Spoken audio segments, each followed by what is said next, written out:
Un destroyer américain verrouille une cible sur son radar.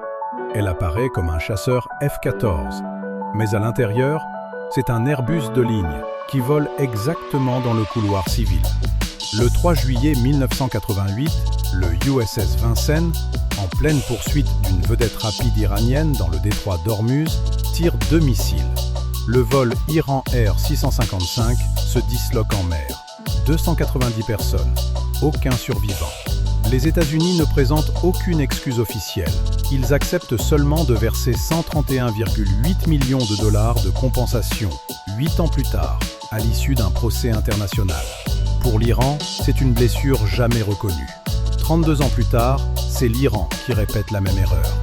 Le 8 janvier 2020, quelques heures après avoir riposté contre les États-Unis pour l'assassinat du général Soleimani, une batterie anti-aérienne iranienne confond le vol Ukraine International 752 avec un missile de croisière. 176 personnes à bord, aucun survivant. 2 tragédies, les rôles de coupables et de victimes inversés, mais un seul scénario.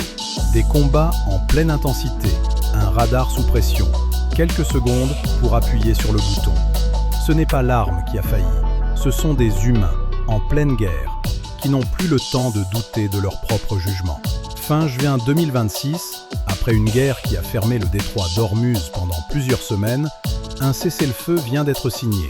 Mais les navires de guerre des deux camps restent au contact, sur les mêmes eaux où se sont déroulées les 2 tragédies.